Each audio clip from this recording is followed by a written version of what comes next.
In the previous video, we talked about 5 common screenplay problems. If you haven't watched it, make sure to do so.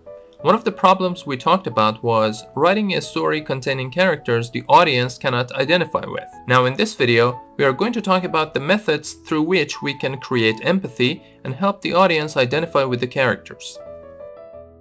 Michael Haig, in his book, Writing Screenplays That Sell, writes, "Empathy means that audiences and readers identify with the character and experience emotion through her.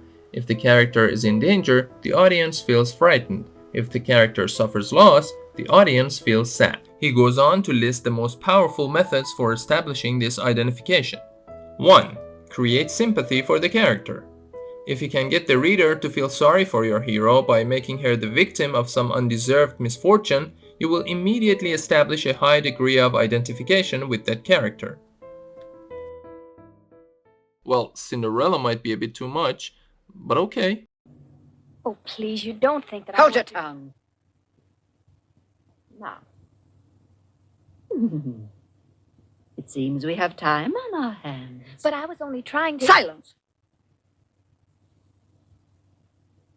Time for vicious, practical jokes. Perhaps we can put it to better use. Now, let me see. There's the large carpet in the main hall. Clean it. And the windows upstairs and down. Wash them. Oh, yes, and the tapestries and the draperies. But I just finished... Do them again. And don't forget the garden. Then scrub the terrace, sweep the halls and the stairs, clean the chimneys, and of course there's the mending and the sewing and the laundry. Oh, yes. And one more thing. See that Lucifer gets his bath.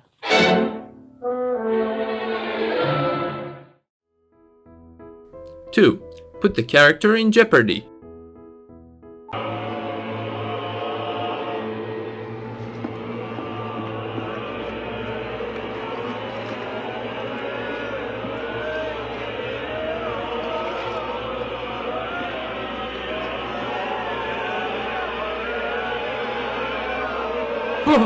Whoa, wait! As Haig says, the jeopardy you create doesn't have to be life-threatening. Danger of exposure, embarrassment, or loss of a job can be similarly effective depending on the tone of your film. He's choking!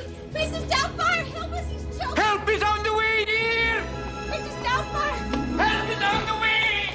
Doubtfire! Oh, Mrs. go away! Doubtfire, he's choking! Hold on, yes. He's choking! Stop, please. Oh, one more time, dear. Oh, no, work with me. Come on! Come on! Oh, my God. Here! Come on!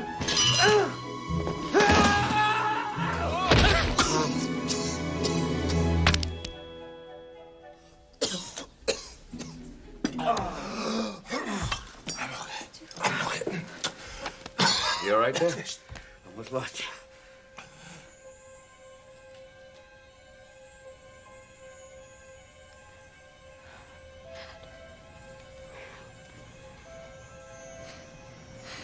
Daddy?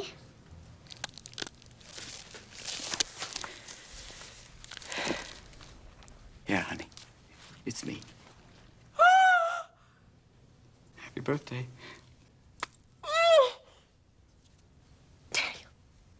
Daniel! Oh, my God! Oh, my God! Oh, my God! The whole time you were... The whole time? Oh, I'm sorry, Miranda. Please. Don't talk to me! Don't touch me! Don't touch me! Well, this sounds like you're firing me. See, Larry, here's the problem.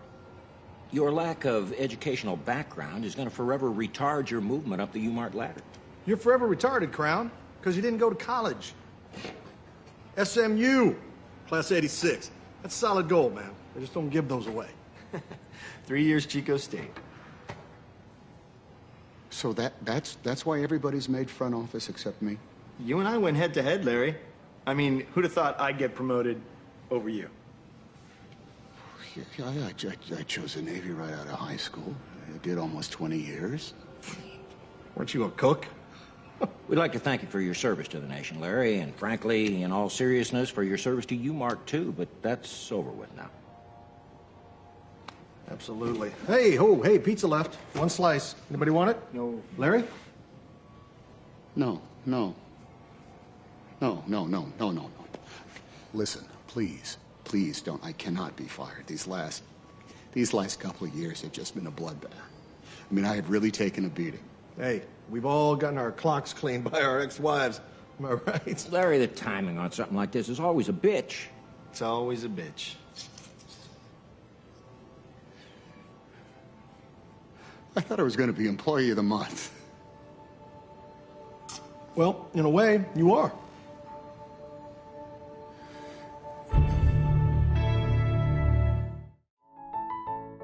Three, make the character likable. This can be done 3 ways. 1. Make the character a kind, good-hearted, and generous person.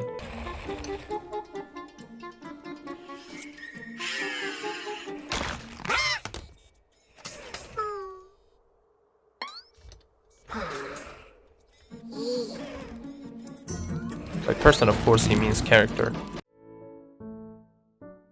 2. Show your hero as well liked by other characters.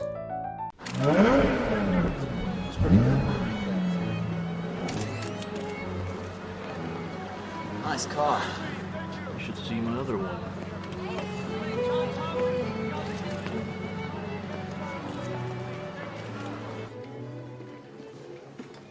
Dude, they're after the money. 3. Make the character funny. I'm tense, and when I'm playing a college, I have a very bad history with colleges, and I went to New York University, and I was thrown out of NYU my freshman year for cheating on my metaphysics final. You know, I looked within the soul of the boy sitting next to me. 4. Make the character highly skilled. We are naturally drawn to people who are talented, who are masters at what they do. Speaking of masters,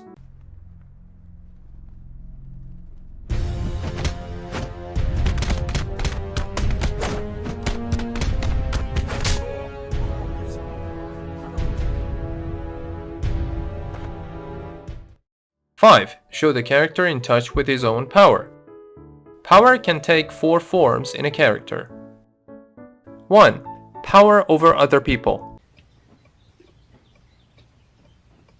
Be my friend.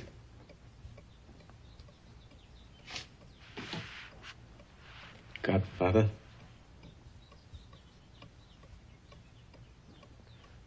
Good. Of course, as Haig says, quote, the mass audience is far more likely to empathize and root for everyday heroes who come up against powerful bosses, dictators, and crime lords, and win. 2.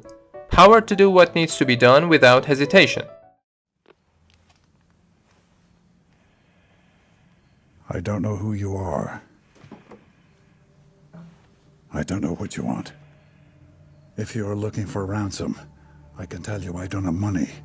But what I do have are a very particular set of skills. Skills I've acquired over a very long career. Skills that make me a nightmare for people like you. If you let my daughter go now, that'll be the end of it. I will not look for you. I will not pursue you. But if you don't, I will look for you. I will find you. And I will kill you. These characters, quote, see what needs to be done and they do it, regardless of the danger, the odds, or the political and moral implications. 3. Power to express one's feelings regardless of others' opinions. Such power is irresistibly seductive to all of us who worry about even raising our voices. Maybe you'd like to share your fears with the group. My fears? Oblivion. Oblivion? Yeah. You see, I intend to live an extraordinary life. To be remembered. So I'd say if I have any fears, it would be to not do that. Would anyone else in the group like to speak to that? Hazel?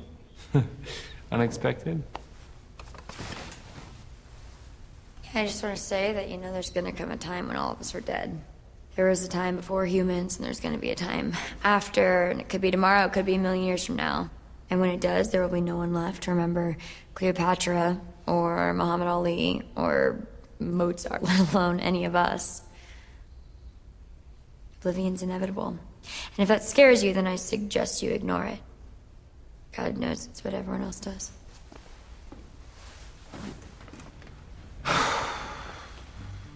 Well, that's some good advice.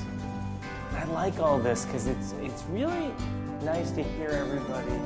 See, he was charmed along with the audience. 4. Superpowers. This fantasy level of empathy and identification can also apply to superheroes, archetypal characters who always do what is necessary to save the world.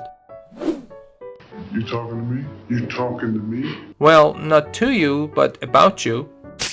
6. Place the character in a familiar setting. The time in which a character lives, the place where she works, and her home and family situation all contribute to greater empathy.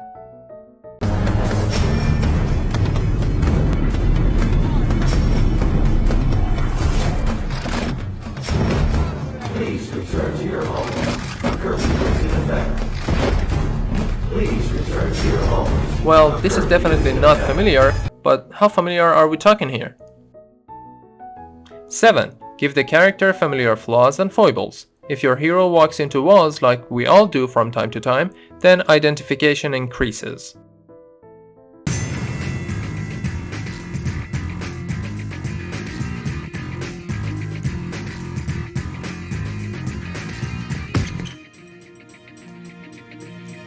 In all fairness, The Rock's got the butt too. 8. Make your hero the eyes of the audience. Identification is sometimes strengthened when the audience only learns information as the hero learns it. In a mystery, for example, the reader might only be given the clues as the detective gets them. This works perfectly with detective fiction with third-person limited point of view. But there are instances in film too.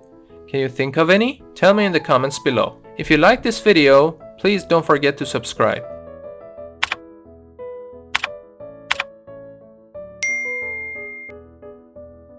Thanks for watching and see you in the next video.